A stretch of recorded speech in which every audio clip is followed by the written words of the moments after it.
Untuk satu tangki 15 liter, jadi kalsiumnya kita memakai 10 gram. 10 gram seperti yang saya sebutkan tadi, satu tutup ini. Satu tutup ukuran 10 gram itu. Nah, kalsiumnya kita masukkan 10 gram ini. Kemudian fungisidanya. Fungisidanya ini baik antrakol ataupun diten ataupun kozen bisa kita memakai per 5 liternya kita buat 10 gram.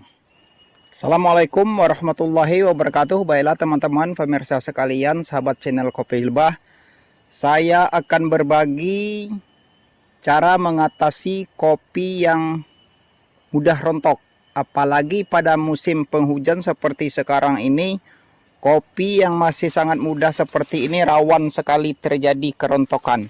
Adapun penyebab kerontokannya itu pada umumnya terjadi karena 3 hal. Yang pertama karena penyakit, yang kedua karena hama, yang ketiga karena ketahanan kopi. Yang penyakit biasanya terserang karena penyerangan jamur, entah itu fusarium, entah itu antraknosa, yang pastinya atau yang jelasnya itu terserang jamur. Maka cara mengatasinya kita bisa menyemprotkan dengan cara menyemprotkan fungisida. Dan yang kedua terserang hama. Hama biasanya yang pada umumnya itu terjadi karena terserang PBKO atau penggerek buah kopi. Untuk penggerek buah kopi ini bisa kita atasi dengan menyemprotkan insektisida. Entah itu merek apa, yang jelas insektisida. Boleh Regen, boleh Raftomil, boleh Starban, atau boleh apa saja. Saya tidak akan menekankan memakai insektisida apa. Tapi yang jelas kita mengatasi PBKO memakai insektisida. PBKO bisa kita kenali biasanya seperti ini, saya contohkan karena ini. Nah, ketika masih muda ini, nah ada lubang di ujung buah ini terserang PBKO. Kalau banyak penyerang ini biasanya akan terjadi kerontokan. Akan tetapi pada kopi saya ini tidak terjadi kerontokan karena PBKO. Karena pada beberapa bulan yang lalu telah saya lakukan penyemprotan. Dan pada hari ini saya akan melakukan penyemprotan ulang. Jadi ciri-ciri PBKO bisa kita kenali dengan pada ujung buah kopi ini ada lubangnya. Sedangkan tadi karena jamur, yang saya sebutkan karena jamur, biasanya dia akan berbentuk seperti ini, kehitaman seperti ini. Ini sudah lama ini terserang sehingga dia berbentuk hitam seperti ini. Hitamnya ini tidak beraturan, bisa dari ujung, bisa dari pinggir, atau bisa dari pangkal ataupun dari buahnya. Dari tangkai buahnya maksud saya itu. Kalau yang ketiga biasanya karena ketahanan kopi. Ketahanan kopi ini bermacam-macam. Ada yang tahan terhadap cuaca yang ekstrem, ada yang tidak. Tapi kebanyakan yang tidak tahan dengan cuaca ekstrem. Sehingga dengan cuaca ekstrem terutama pada musim penghujan seperti sekarang ini, karena pada air hujan tersebut mengandung unsur hara nitrogen, maka dengan banyak mengkonsumsi nitrogen, maka maka kopi ini terutama daun-daunnya ini akan sangat lembek. Dengan sangat lembek, sangat berwarna hijau, bukan berarti hijau itu sehat, tetapi karena banyak mengandung air, sehingga dengan mengandung air itu keadaan kopi ini baik daunnya ataupun batangnya menjadi lembek, maka rawan terjadi kerontokan pada buah yang masih kecil-kecil seperti ini. Untuk mengenalinya biasanya kalau buah yang masih kecil ini terjadi kerontokan karena terlalu banyak air atau karena musim hujan yang ekstrem, bisa kita kenali dari tangkainya. Mana Ini beberapa bulan yang lalu terkena jamur. Mana saya contohkan, tetapi ini jamurnya telah selesai, telah sembuh. Ini bisa dilihat. Saya carikan untuk contoh yang rontok karena cuaca. Yang rontok karena cuaca akan saya carikan terlebih dahulu. Gimana, susah juga kita cari di bawah batangnya. Nah, kemungkinan ini. Nah, ini bisa saya contohkan ini rusak pada tangkainya. Dia terlebih dahulu rusak pada tangkainya. Kalau yang terkena atau karena kondisi cuaca, makanya dia rusak pada tangkainya terlebih dahulu. Kalau rusak pada tangkainya, sudah jelas dia akan jatuh. Nah, seperti ini yang terkena penyakit. Terkena penyakit ini tidak beraturan, bisa seperti ini dia. Nah, ini tempo hari terkena jamur upas, tetapi telah selesai saya sembuhkan. Ini bekas-bekasnya masih aja menghitam seperti ini. Namun pada hari ini saya akan melakukan penyemprotan susulan atau penyemprotan ulang. Ini sudah saya siapkan tangki semprotnya. Karena pada hari ini semuanya satu lahan ini, satu bidang kebun ini akan saya semprot semua. Kemungkinan 2 hari saya akan menyelesaikan ini. Adapun nanti untuk cara peracikan bahan-bahannya nanti akan saya perlihatkan, dan saya akan praktekkan cara detail-detailnya untuk cara meraciknya. Dan juga pada sekarang ini saya langsung mempraktekkan bagaimana cara menyemprotkannya. Adapun cara kita menyemprotkannya, kita semprotkan keseluruhan seperti ini. Ke seluruh batang-batangnya ini kita semprot semua. Nah, seluruh daun-daunnya ini kita semprot semua. Dari atas kita semprot secara merata. Jangan sampai ada yang tidak terkena.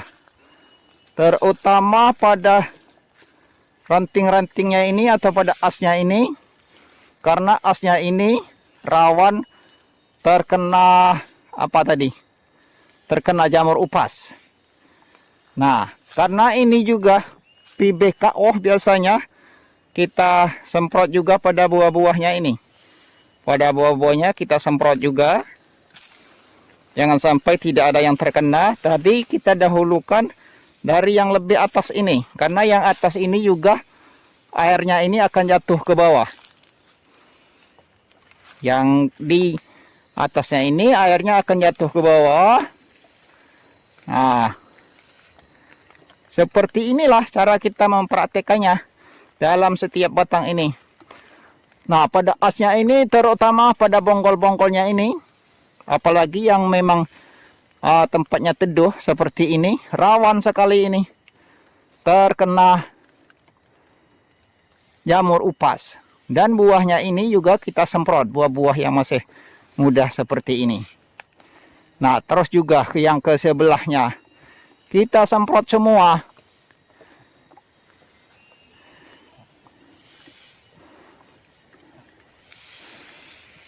Jangan sampai ada yang tidak terkena. Nah, as-asnya ini kita utamakan, asnya ini. Karena pada asnya ini kalau sudah terserang jamur sangat berbahaya, sangat menyedihkan sekali. Karena asnya ini biasanya kalau sudah terserang bisa patah walaupun telah berhasil kita pulihkan dari atas. Nah, setelah selesai kita semprot yang atas seperti ini, kita pindah yang ke sebelah bawah. Yang sebelah bawah ini kita semprot juga. Sebaiknya kita memakai nusul yang kabut seperti ini. Yang punya saya ini nusul kabut. Nah, agar lebih mudah merata kita menyemprotnya. Ya, seperti itulah setiap pohonnya kita semprotkan. Tidak usah saya contohkan banyak-banyak, terlalu panjang videonya. Nah, ini kebetulan jamur upas. Jamur upas ini as-asnya ini biasa memang dia menyerang asnya ini. Nah, kita semprot semua ini. Dari atas, kemudian dari bawah. Nah, kita semprot seperti ini. Kopi lancuran juga, bukan hanya kopi stek payung, kopi lancuran. Nah, ini yang saya contohkan seperti ini. Ini bekas terkena penyakit tempo hari. Karena saya telah lakukan penyemprotan, ini bisa sembuh seperti ini. Nah, ini walaupun kopi lancuran, sebenarnya kopi lancuran inilah yang terserang, yang rawan terserang penyakit. Nah, yang daun-daunnya sudah gemelantungan seperti ini. Ini sebenarnya penyakit, bukan hanya gemelantungan saja. Inilah yang namanya fusarium.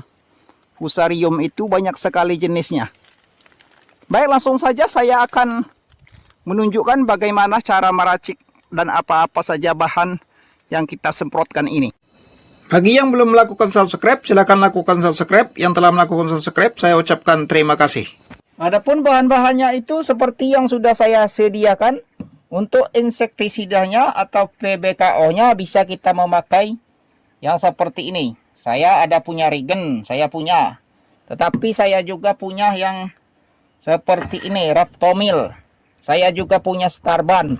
Jadi saya tidak akan menentukan yang mana akan Anda pakai, terserah Anda. Yang jelasnya untuk mengatasi PBKO-nya kita memakai insektisida. Asal ada tulisan insektisida seperti ini bisa kita pakai. Nah, saya pada hari ini akan memakai yang Raptomil ini saja, karena persediaan saya Raptomil ini masih banyak sekali. Itu untuk PBKO-nya. Adapun untuk, mohon maaf kalau suara saya agak karena agak tidak seperti biasanya, karena saya memakai masker. Karena ini semua racun. Yang kita gunakan ini racun semua. Maka sebaiknya kita memakai masker. Dan boleh juga memakai sarung tangan, tetapi saya kebetulan ini tidak memakai sarung tangan. Dan untuk fungisidanya bisa memakai antrakol. Boleh. Memakai apa namanya itu, yang lebih ini lagi. Saya juga punya ini yang 1 kiloan. Saya mempunyai persediaan banyak sekali. Ini ada 6 kilo ini. Karena memang pada musim penghujan ini kita harus menyediakan fungisida yang agak banyak. Karena rawan sekali penyerangan jamur. Nah, untuk jamur itulah kita atasi dengan fungisida. Boleh dengan antrakol atau ditan yang punya saya seperti tadi, atau juga boleh yang seperti ini, Pepro. Ini yang sangat baik. Pepro ini juga sifatnya sistemik. Musim penghujan ini sangat bagus. Tetapi saya tidak menekankan harus pakai yang mana. Kemudian apalagi tadi?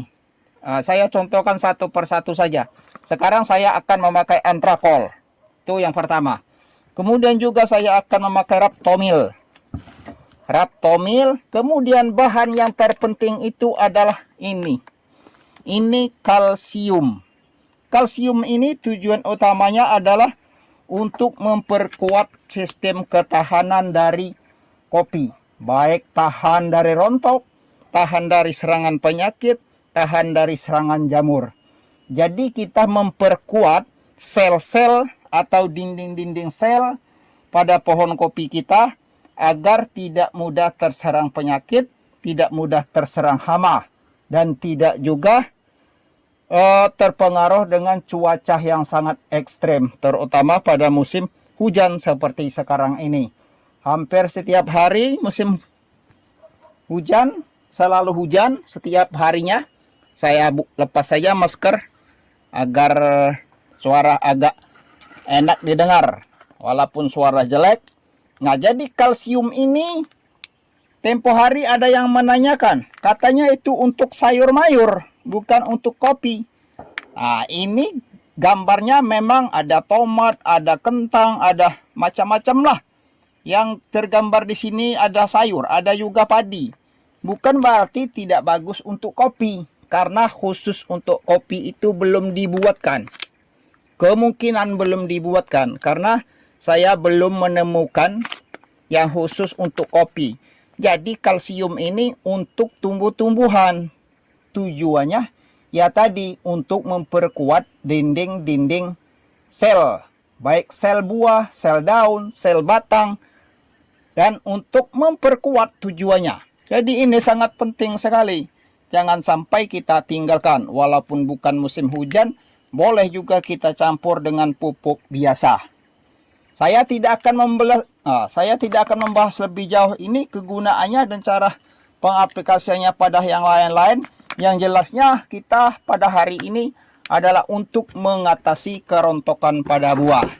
Nah, sedangkan untuk kalsiumnya ini, karena saya memakai tangki yang 15 liter maksud saya, nah tangki yang seperti ini, jadi saya akan memberikan takaran untuk 15 liter. 15 liter itu kalau kita jadikan 1 liter, saya terbiasa walau waktu-waktu yang sedikit, bukan khusus menyemprot, saya aplikasikan memakai tangki yang kecil seperti ini. Yang 1 liter saya punya, yang 2 liter saya punya. Kalau saya per hari, walaupun saya melakukan wiwilan atau mungkin saya sedang melakukan aktivitas-aktivitas yang lain, saya telah isi ini dengan fungisida. Saya isi dengan fungisida, walaupun yang 1 literan ataupun 2 literan ini, sebagai persiapan kita. Kalau kita bertemu dengan jamur, terutama jamur upas atau fusarium, walaupun kita tidak sedang melakukan penyemprotan, bisa kita langsung semprot. Membawanya juga simple, bisa kita langsung semprot. Kalau yang jamur upas sudah pernah saya bahas, bukan hanya disemprot saja, boleh kita lakukan penguasaan atau kita lakukan dengan sikat gigi, cara kita mengaplikasikannya. Dan juga kalau kita bekerja dalam sehari-hari ini, 1 liternya jangan kita buat 2 gram. Kalau yang saya contohkan pada hari ini 2 gram, karena itu adalah aturan umum. Khusus untuk jamur upas bisa kita kentalkan. 1 liternya bisa kita buat 3 gram atau sampai 5 gram. 5 gram itu kalau kita tidak punya ukuran khusus, setengah ini. Karena 1 tutup ini ukuran untuk 10 gram. Ini. Jadi saya langsung saja praktekkan. Karena saya telah menyediakan alat-alatnya atau menyediakan tempatnya. Untuk 1 tangki 15 liter, jadi kalsiumnya kita memakai 10 gram. 10 gram seperti yang saya sebutkan tadi, 1 tutup ini. Oke, kita pindah saja. Pindah tempat karena di sana tadi terlalu dekat dengan sarang lebah, takut lebahnya terganggu. Maka kita pindah saja di sini. Jadi cara kita melakukan peracikan bahan-bahannya, kita memakai fungisida sama insektisida. Fungisida sama insektisida ini boleh kita campur secara langsung atau kita campur bersama-sama. Ini untuk fungisidanya kita memakai ukuran untuk 1 tangki ini 30 gram. 30 gram atau 3 kali tutup ini. 3 kali tutup ini karena ini tutup ini 10 gram. Jadi untuk 10 gram ini untuk 5 liter air. Jadi kita memakai yang di tin saja. Karena ini masih di tin ini banyak sekali persediaan. Jadi kita memakai takaran sampai 30 gram. Nah ini 30 gram ini. Kita langsung masukkan ke dalam air ini. Nah, kita aduk-aduk secara merata seperti ini. Setelah ini kita campurkan juga, boleh kita memakai Raptomil atau Regen. Kita memakai Raptomil saja. Kita memakai Raptomil. 1 tangki itu kita bisa memakai 10 ml, bisa juga memakai 20 ml, 2 tutup ini. Kalau di daerah yang agak dingin, suhunya agak dingin, bisa kita memakai 2 tutup. Kalau suhunya agak panas, 1 tutup saja tidak apa-apa. Jadi saya akan memakai 1 tutup ini, 1 tutup Ini ukuran 10 ml. Nah, 10 ml ini langsung kita campurkan ke dalam air ini. Ini untuk ukuran 1 tangki 15 liter. Nah, jadi setelah kita campur seperti ini, kita aduk-aduk secara merata. Kita tambah juga airnya, karena ini untuk ukuran 1 tangki. Di tangki ini telah saya isi separuhnya, ini ada separuhnya, tinggal kita menambahkan lagi supaya ini benar-benar larut atau benar-benar tercampur secara merata. Kita aduk-aduk, benar-benar aduk-aduk seperti ini. Nah, setelah itu kita masukkan ke dalam tangki untuk kita lakukan penyemprotan di daun-daun kopi atau di ranting-ranting ataupun di batang-batang kopi. Kita masukkan ke dalam tangki sampai penuh. Nah, kalaupun belum penuh dengan air yang racikan kita ini tadi, kita tambahkan lagi sampai benar-benar penuh sehingga mendapatkan 1 tangki. Nah, supaya videonya tidak terlalu panjang, ini anggap saja tangkinya ini sudah penuh, sudah benar-benar penuh. Nah, tinggal kita melakukan penyemprotan seperti yang baru saja saya lakukan. Adapun untuk kalsiumnya ini, kita larutkan di tempat yang berbeda atau di tangki yang berbeda, atau jangan kita semprotkan secara bersamaan. Jadi kalsium ini sama insektisida atau fungisida tidak bisa dicampur, karena kalau kita campur dia akan terjadi gumpalan-gumpalan. Makanya kita buat di tangki yang terpisah saja, jangan kita memakai 1 tangki, ataupun kalaupun kita memakai 1 tangki, kita aplikasikan di waktu yang berbeda. Ataupun kalau kita mau melakukan pemupukan, ini kita campur saja dengan pupuk. Atau kita melakukan pemupukan di sekitar perakaran. Kalau kita melakukan pemupukan di sekitar perakaran, kita cairkan juga boleh. Kalau kita melakukan pemupukan ke pencairan atau pupuk kocor, kita memakai 1 tangki ini, kita memakai takaran 20 ml atau 2 takaran ini. Tetapi kalau kita semprotkan di daunan, cukup kita memakai 1 saja, 1 tutup ini saja. Karena saya akan semprotkan di daun, saya akan memakai 1 tutup atau 10 ml. Nah, ini saya pakai 10 ml atau 10 gram. 10 ml dengan 10 gram itu tidak jauh berbeda. Boleh kita semprotkan di dedaunan, tetapi cukup dengan takaran 10 ml ini. Kalaupun kita ingin menyemprotkan di sekitar perakaran, kita memakai 20 ml ini, takaran 20 ml ini per pohon kopinya, atau per sekitar perakaran 1 pohon kopinya, kita memakai sekitar, kita semprotkan sekitaran air 1 gelas atau 200 gram dalam 1 pohon kopinya, jika kita semprotkan di sekitar perakaran kopi. Jadi seperti itulah caranya, tidak perlu saya praktekkan lagi. Mungkin kita sudah bisa untuk memahami. Yang kesimpulannya, takaran insektisida dan fungisidanya kita semprotkan di daun, jangan kita campur dengan kalsiumnya. Kalau kita mau menyemprotkan kalsium, kita semprotkan di tangki yang berbeda dengan takaran 10 ml ini. Kalau kita mau menyemprotkan di sekitar perakaran, kita memakai 20 ml ini dalam 1 tangki. Nah, untuk 1 batang kopinya, kita semprotkan air kalsium yang telah kita larutkan ke dalam tangki 15 liter.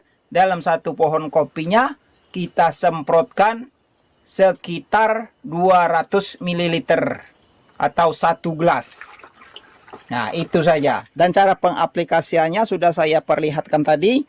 Kalaupun video ini merasa bermanfaat, silakan berkomen. Kalau kurang jelas ataupun yang belum betul-betul paham, silahkan ditanyakan agar saya bisa menjelaskannya. Semoga video ini bermanfaat. Saya sudahi dulu. Wassalamualaikum warahmatullahi wabarakatuh.